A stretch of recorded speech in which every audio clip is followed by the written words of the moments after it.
Votre invité à présent dans la grande interview en direct sur Boursorama, c'est Pierrick Deronne, le président de Biocop. Bonjour. Bonjour. Merci d'être là avec nous. Bonne année. Merci, vous aussi.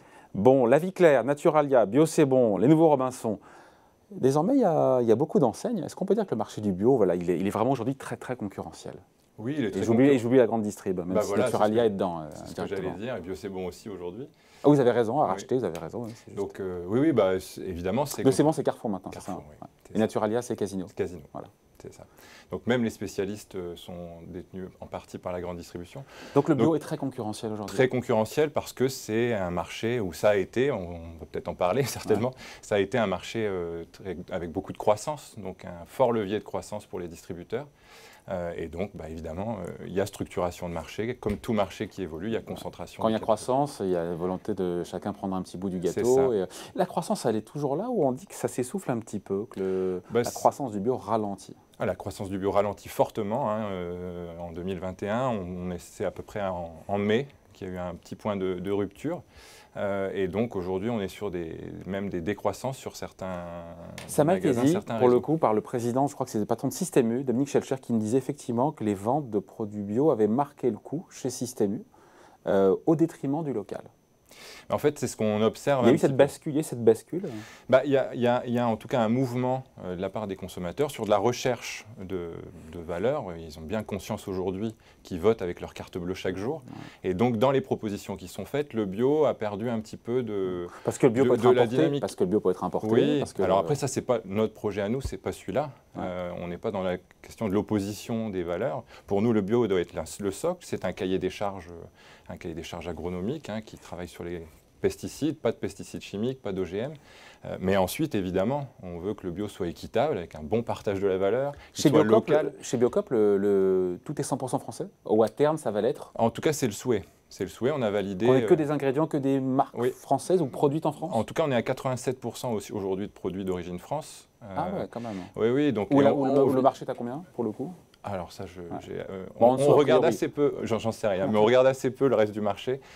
Nous, ce qui nous importe, c'est par exemple quand Biocop fait du commerce équitable, 25% de notre chiffre d'affaires est en commerce équitable, en nord-nord et nord-sud, et on pèse 20% du marché de l'équitable en France. Donc ça, nous, on vise cet impact-là sur les transformations de consommation. Pierrick Deronne, ce que je retiens de ce début d'entretien, c'est que le marché du bio s'essouffle en France.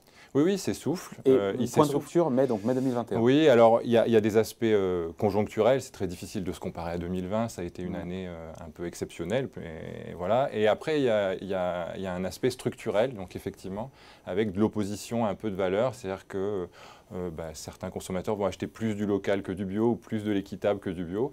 Bon, l'idée, c'est de les ramener et de faire en sorte qu'ils achètent l'ensemble, le package. L'objectif, c'est le meilleur des deux mondes, chez vous, chez Biocop, à savoir du bio et du local, c'est ça? Oui, ça, c'est notre objectif. C'est notre souhait, c'est une coopérative d'abord de valeur. Et c'est le sens de l'histoire. Mais après, c'est assez compliqué. En tout cas, notre travail, c'est d'arriver à montrer, à démontrer quand un consommateur rentre dans un magasin, qu'il a accès à l'ensemble de ces valeurs-là. 600 magasins, c'est ça? 600... on est à 758 magasins fin 2021. On en a ouvert presque 80, je crois, cette année. Donc ça se développe beaucoup, des porteurs de projets continuent à venir. Ce n'est pas des franchises, c'est une coopérative. C'est une coopérative. Et il n'y a pas que des magasins dans la coopérative, on a aussi des producteurs, des consommateurs, des salariés. Et c'est cette gouvernance multi-sections, multipartites qui permet d'amener de la profondeur et de voir un peu à long terme les évolutions et de marché et de consommation. On a un ADN très, très militant. Et nous, notre volonté collective, c'est de changer le monde par nos actions, par ce qu'on vend. Et on a choisi le commerce pour développer la bio. Et on dit la bio. Ah oui, la bio, pourquoi on dit la bio? On dit la bio parce que c'est un projet de société. Le bio, c'est le cahier des charges, donc c'est le bio qu'on trouve partout et qui a de grandes valeurs. Et ensuite, nous, la bio, c'est justement comment on met de l'équité. Par exemple, on a voté à l'Assemblée générale de travailler sur les semences paysannes, semences de terroir. Et ça, c'est un chantier qu'on ouvre, alors qui est déjà ouvert depuis un moment, mais qu'on ouvre pour se réapproprier les semences, etc. Donc c'est bien au-delà du cahier des charges, c'est comment... Et le bio, et non pas la bio, le bio de la grande distribution, parce qu'on a quand même senti que la grande distrib a fait une large OPA sur le bio depuis maintenant un petit moment, parce qu'effectivement le marché est en croissance. Est-ce que c'est un bio de qualité qu'on a honnêtement dans la grande distrib? Est-ce que c'est un bio exigeant ou c'est un Canada Dry, un ersatz de bio? Non, c'est du bio. C'est le cahier des charges européen. Il y a le label. Il y a le label, c'est contrôlé à tous les niveaux de la chaîne. Donc c'est le même niveau de bio que ce qu'on a chez vous alors? Sur la partie labellisation, oui. Alors après, et je pense que ça fait partie aussi d'un peu du détournement de certains consommateurs, c'est que certains consommateurs se rendent compte que par exemple un produit bio peut être en Nutri-Net E, voilà, et peut être gras, peut être mauvais pour la santé. Et peut ne pas être fabriqué en France. Et peut ne pas être fabriqué en France, venir par avion, etc. Donc, et chez vous, ça? Nous, ce n'est pas possible. Il ne peut pas venir par avion, donc on ne vend pas de litchi à Noël. Par contre, on a des bananes qui viennent par bateau. Donc tous ces engagements-là, nous, on les a pris. Le cahier des charges de Biocop va beaucoup. Ils viennent par bateau? En fait, après, il faut qu'il soit sulfurisé, je crois. Il soit sous soufret, et donc ça, c'est pas possible en bio. Donc c'est très compliqué. Mais on a pu avoir des litchis d'Espagne.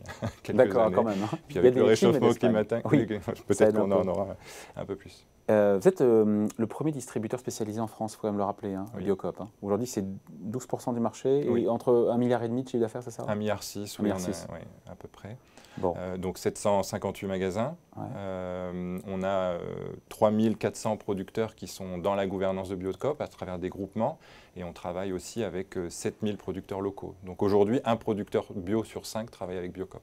Bon. Qu'est-ce qui différencie un Biocop? Je me suis posé la question d'un nouveau Robinson. Alors bio, c'est bon, non, parce que maintenant, c'est plus indépendant, mais et que ça appartient à Carrefour. Mais qu'est-ce qui vous distingue vraiment d'autres acteurs indépendants, encore une fois, engagés aussi? Il y en a d'autres. Oui, il y a des... Pas aussi gros, vous me direz. Il y a des engagements différents, des promesses d'enseigne qui sont différentes. Mais au-delà de la promesse d'enseigne, pour moi, c'est vraiment notre modèle coopératif et militant. C'est-à-dire que Biocop a su, tout au long de son histoire, amener de la radicalité dans le marché, vraiment en pionnier. En pionnier, et puis en ayant une logique de combat. 35 ans, vous avez soufflé vos 35 bougies, alors pas vous, mais Biocop. Moi, j'ai un peu plus. À peine. Mais donc, oui, 35 ans, et surtout 35 ans de combat militant. On est le seul distributeur à respecter la saison sur les fruits et légumes. On s'interdit la vente d'eau en bouteille plastique. On a eu tout au long de notre histoire des vraies démarches, par exemple, de refuser du chiffre d'affaires pour changer et faire évoluer les modes de consommation. Le vrac est pour nous essentiel. C'est comme ça qu'on conserve une longueur d'avance, c'est ça l'objectif? C'est ça d'ailleurs. Nous, quand on est pionnier, c'est toujours garder... On doit avoir cette longueur d'avance. C'est dans notre ADN. Elle sera où maintenant dans les prochains mois, trimestres, années? On continue notamment sur la question de l'emballage. Là, on va développer... Il y a la question de l'emballage, donc le vrac. On vise 50% de vrac, de notre chiffre d'affaires en vrac. Vous êtes à un tiers aujourd'hui. En 2025, ouais. C'est déjà beaucoup, je trouve, un tiers. C'est beaucoup. J'étais surpris déjà que ce soit autant. C'est beaucoup. Mais même il vise 50%, je me suis dit, mais il doit être sûrement à 20. Ça paraît difficile, mais en fait, non, vous n'êtes pas si loin que ça. Non, on n'est pas si loin. Je ne pensais pas que c'était aussi important. Non, c'est important, on continue. Après, il y a la question de l'ultra-transformation. Ça, c'est un gros combat qu'on a chez Biocop, c'est-à-dire qu'on peut avoir des produits bio ultra-transformés. Et donc, on a retiré, par exemple, de nos pâtes à pizza le phosphate. On promet et on propose aux consommateurs de plus en plus de produits bruts. Après, le vrac, je me posais la question, pardon, je pose la question comme ça, en termes de sanitaire, si tout le monde met ses mains dans le truc comme ça, non, c'est pas... Il y a eu une petite baisse d'activité à cet endroit-là, il faut rassurer. Donc, mais chacun repose après la petite cuillère, enfin, comment on appelle ça Oui, la pelle. La pelle, pardon, c'est une pelle, La petite pelle ou la pince. Non, voilà, la pelle, la pince, on se dit qu'en termes de l'ère du Covid, c'est vrai que c'est pas... Oui, il faut rassurer, on nettoie régulièrement, les contenants sont nettoyés à chaque fois, donc non, voilà. Le consommateur, il s'y retrouve en termes de prix quand il achète du vrac? Oui, il s'y retrouve en termes de prix et surtout, il a la promesse de la même qualité. Et ça, par exemple, c'est un des engagements qu'on a pris pour améliorer les ventes de vrac et accompagner le consommateur, c'est de réfléchir à s'interdire les doublons emballés et vrac. Et donc ça doit nous permettre, donc si un produit est proposé en vrac, demain, il sera peut-être plus vendu en emballé pour amener les consommateurs à inciter à aller. Alors, on a encore beaucoup de chantiers parce que ça touche à l'équilibre économique des magasins, structurellement. Et l'économie du vrac par rapport au non-vrac pour le consommateur? Alors, ce sont des rayons qui ne sont pas analysables seuls parce qu'évidemment, c'est beaucoup de main-d'œuvre, beaucoup de nettoyage, beaucoup de remplissage, c'est physique, c'est compliqué et pas toujours avec des valeurs faciales. Voilà, quand on vend des coquillettes à 1 € et quelques le kilo, Bon, mettre un silo, remplir, etc., c'est pas hyper rentable. Mais ça insuffle toute cette dynamique militante et engagée de transformation de la société, bah oui, et de vertueuse, oui, effectivement. Il y a un truc intéressant, je crois que c'est dans vos projets, de montrer à vos clients le partage de la valeur sur les produits Biocoop. Alors, je ne sais pas quel horizon c'est, mais l'idée c'est que tout un chacun, enfin que les clients puissent mesurer au final ce qui revient en termes de sous à chacun des acteurs de la filière, que ce soit le producteur, le transformateur, la partie pour les transports, la partie pour l'État avec les taxes, et puis ce qui vous revient à vous aussi. C'est une super idée, ça sera pour quand? Alors, on a aussi un peu d'instruction parce qu'on est un réseau d'indépendants. Les prix de vente sont différents. Chaque magasin peut... Chaque magasin, sa politique tarifaire. Ah oui, sa politique tarifaire, sa politique managériale, sa politique d'assortiment. Enfin, sans trop s'écarter non plus de... Après, on a un cahier des charges, on ne peut pas acheter ce qu'on veut, il faut rester dans le cahier des charges. Ensuite, on a quand même l'organisation autour de l'image prix collectif, donc on a 500 produits qui auront les mêmes prix dans tous les magasins. Voilà, donc on peut travailler là-dessus. Mais pour revenir à la question de la transparence, c'est un enjeu Et donc c'est pour quand, majeur. C'est génial quand même pour savoir exactement ce qui revient à chacun. On se donne plusieurs années pour aboutir à ça.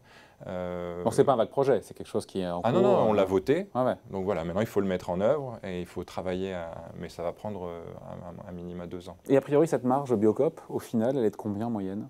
Aujourd'hui, un magasin, il fait une marge, alors ça dépend des magasins. Ça sera sur les produits Biocoop, uniquement? Oui, justement, on va travailler ça sur les produits où on a le prix de vente commun et on puisse savoir les grandes masses du partage de la valeur. Mais ce qui importe beaucoup, c'est quand même ce qui revient aux producteurs.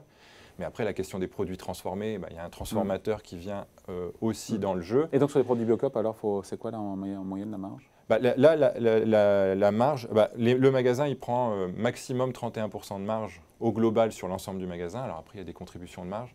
Il n'y a pas de marge préétablie sur les produits Biocoop. Ça me paraît beaucoup pour de la grande distrib, non, en termes de marge? C'est la marge brute, vous me direz, c'est pas de la marge nette. Mais pour moi, la grande distrib, oui, en marge nette, on est... Alors après, on a beaucoup plus de personnel.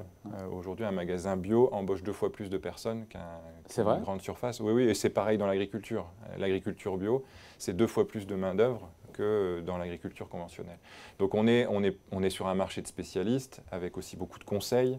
On est sur des magasins, comparé aujourd'hui à un magasin de 300 mètres carrés qui est à peu près la moyenne d'un magasin Biocoop avec un hypermarché. Et on arrive à être rentable, malgré tout. Oui, on arrive à être rentable. Donc parce qu'on paye plus cher, le bio. Oui, alors oui, plus cher. Et puis, il y a des vrais choix, stratégiques. Nous, on n'a pas d'actionnaires à rémunérer. Il n'y a pas de cotation en bourse. La rentabilité aujourd'hui, Biocoop, c'est moins de 1%. La coopérative, après chaque magasin dégage du résultat, mais la coopérative, c'est moins de 1% du résultat. Donc, il y a pas. La valeur, elle reste dans les magasins et on ne ponctionne pas les magasins en termes de résultats pour aller rétribuer des actionnaires ou je ne sais qui. Un petit mot, on se quitte là-dessus, juste du digital, le click and collect, qui ne pèse pas grand-chose chez vous, j'ai vu ça, mais par contre, l'objectif que ça change est d'accélérer là-dessus. On a un outil de click and collect, donc aujourd'hui on peut aller sur bio.coop, faire ses commandes dans le magasin qui a mis en place ce service. Donc ça marche alors? Oui, ça fonctionne. Alors tous les magasins ne l'ont pas, aujourd'hui on a 250 magasins qui... Sur 758? Oui. Alors il y a une résistance, il y a une petite résistance interne politique, militante en fait, de se dire est-ce que Biocoop doit aller dans ce type de modèle ou pas. Moi j'incite évidemment les magasins à aller parce que pour moi en tout cas Biocoop doit être présent et défendre aussi les valeurs sur tous les canaux. Il faut aller là où les consommateurs sont. Et donc on pousse cet engagement. J'ai vu des litchis là. Mais c'était des litchis d'Espagne. Certainement. Ou alors c'est en pleine saison. Bon, merci d'avoir été avec nous. Merci. Donc, Pierrick Derande, le président de Biocoop, invité de la grande interview en direct sur Boursorama. Merci, à bientôt. Merci.